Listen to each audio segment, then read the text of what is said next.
بسم الله الرحمن الرحيم الحمد لله رب العالمين حمد عباده الذاكرين الشاكرين وأصلي وأسلم على المبعوث رحمة للعالمين سيدنا محمد وعلى آله وصحبه أجمعين وأشهد أن لا إله إلا الله وحده لا شريك له وأشهد أن محمدا عبده ورسوله اللهم صل وسلم وزد وبارك على سيدنا محمد وعلى آله وصحبه أجمعين وعلى من تبع هداه إلى يوم الدين. أيها الإخوة المباركون, السلام عليكم ورحمة الله وبركاته.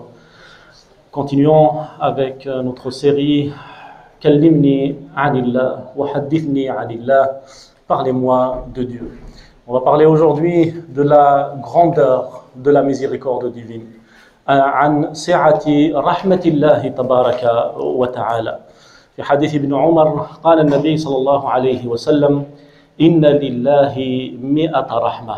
Allah, dans le hadith du prophète sallallahu alayhi wa sallam, nous dit Dieu, Allah Azza wa Jal, a fait descendre, plutôt a créé 100 miséricordes. 100 rahma. Il a fait descendre dans cette vie une miséricorde et il a gardé 99. Anzala rahmatan wahida biha yatarahamun nasu jami'a. Avec cette seule miséricorde, tous les gens, toutes les bêtes, toutes les créatures de la terre la partagent. Une seule miséricorde organise et régit les cieux et la terre. Une seule miséricorde qui permet à l'enfant d'aimer sa mère, qui permet aux parents de s'aimer, à l'homme d'aimer son épouse, à l'épouse d'aimer son mari. Une seule miséricorde, nous dit sallallahu alayhi wa sallam. Et de rajouter wa akhara tis'an wa tis'ina rahma. Et il a gardé, et il a mis à garder à plus tard 99 miséricordes. Et lorsqu'on lui dit, Rasulallah, qu'est-ce qu'il va faire de ces 99 miséricordes? Il dit, sallallahu alayhi wa sallam, liyarhama biha ibadahu yawm al-qiyamah.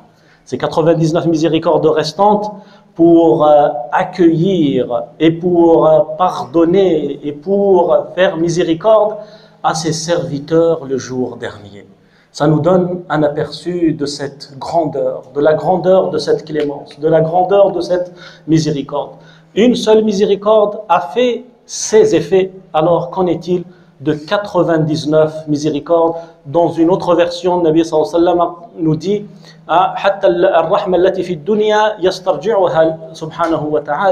même la miséricorde révélée ou alors descendue, il va la récupérer subhanahu wa ta'ala pour pardonner à ses serviteurs. Lorsque Ibn al-Munkadir, qui était un grand savant min as-salaf as-salih, assiste à l'enterrement d'un homme qui était connu pour sa débauche. Il était connu pour son amour, pour le vice, pour les choses interdites. Cet homme mat. Ibn al-Munkadir est parti assister à sa janaza. Il a prié sur lui, il a assisté à son enterrement et il a fait des doha pour lui. Après, les gens lui ont dit, Ya Cheikh, toi tu es un grand cheikh et tu as assisté à la miséricorde d'un homme qui est connu pour sa débauche. Et sa réponse fut, Inni astahyi min Allah.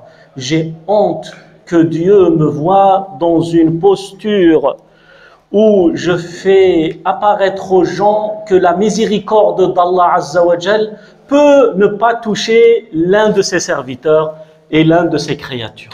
La ilaha illallah. Astahyi min Allah an yara annani ظننت بأن رحمته لن تنال أحدا من خلقه. Telle est la grandeur de cette miséricorde. وَرَحْمَتِي وَسِعَتْ كُلَّ شَيْء. C'est lui qui nous dit dans le Coran, et ma miséricorde touche, et ma miséricorde embrasse toutes choses. كُلَّ شَيْء, y compris nos fautes, y compris nos péchés, y compris nos faiblesses, y compris les mauvaises actions peut-être qu'on commet depuis beaucoup de temps, ou plusieurs années. هذه الرحمة, cette miséricorde englobe toutes choses. هذه الرحمة التي سبقت غضبه سبحانه وتعالى تعاظمني ذنبي فلما قرنته بعفوك وجدت عفوك أعظم. تعاظمني ذنبي. Quand j'ai regardé mes péchés, je les ai trouvés immenses, je les ai trouvés trop importants. ولما قرنته بعفوك. Et lorsque j'ai comparé ces péchés à ton pardon, alors j'ai trouvé mes péchés si petits, si insignifiants, si médiocres. هذه هي أيها الأحباب رحمة أرحم الراحمين. الحمد لله رب العالمين الرحمن الرحيم. Nous devons méditer sur cet attribut d'Allah Azza wa Jal. Parce que souvent, nous désespérons et nous pensons que c'est fini. On est perdu, on est perdant parce qu'on a contracté beaucoup de mauvaises actions, beaucoup de péchés.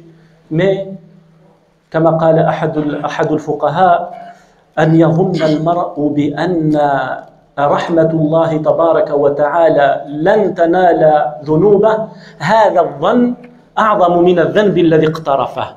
Le fait de croire et de penser que la miséricorde de Dieu, que son pardon ne peut pas toucher et couvrir et pardonner tes péchés, eh bien cette pensée est plus grave que le péché lui-même que tu as fait. La ilaha illallah. Tout est dans le cœur. ذلك ظنكم فما ظنكم برب العالمين. C'est lui qui nous dit quel est votre a priori vis-à-vis d'Allah Azza wa Jal. Qu'est-ce que vous pensez d'Allah Azza wa Jal? Qu'est-ce que vous croyez qu'il va vous faire, subhanahu wa ta'ala, une fois auprès de lui? Allahumma dhannuna an tarhamana jami'an, wa an taghfira lana jami'an, wa an tastura uyubana jami'an, fi dunya wal akhirah, ya arhamar rahimin. Et je termine par Al-A'rabi, ce bédouin. Les bédouins étaient connus pour être en retrait de la société. Donc ils n'avaient pas beaucoup de culture, ils n'avaient pas beaucoup de connaissances. Et هذا الأعرابي جاء للنبي صلى الله عليه وسلم وقال له يا رسول الله من يحاسبنا يوم القيامة. Qui va nous juger le jour dernier? Et il ne savait pas. Et là, le Nabi sallallahu alayhi wa sallam, il dit Oh Allah, c'est Dieu qui va nous juger le jour dernier. Et le bédouin était tout heureux, était tout content. Il a dit Allahu Akbar, Allahu Akbar pour montrer sa joie. Et le Nabi sallallahu alayhi wa sallam lui dit Pourquoi tu es si heureux? Et là, de dire Innal karima idha qadara afa.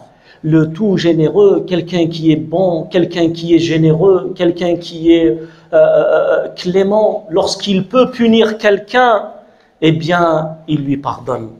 Quand il peut faire quelque tort à qui que ce soit, eh bien, il ne le fait pas car Karim, il est bon.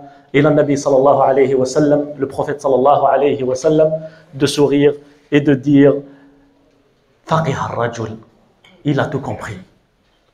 Il a tout compris parce qu'il a cru que, il était persuadé que Allah pardonne tous les péchés, qu'il est bon, qu'il est clément, que sa miséricorde touche toutes choses.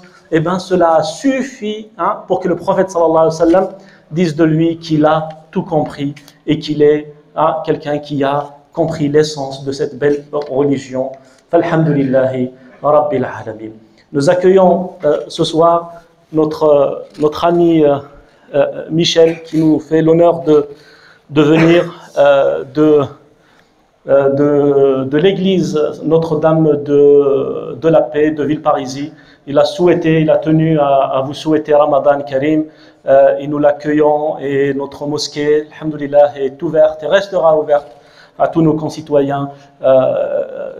Famarhaban, bienvenue à toi, Michel. Merci. Je vous envie. J'ai toujours été fasciné par le Ramadan.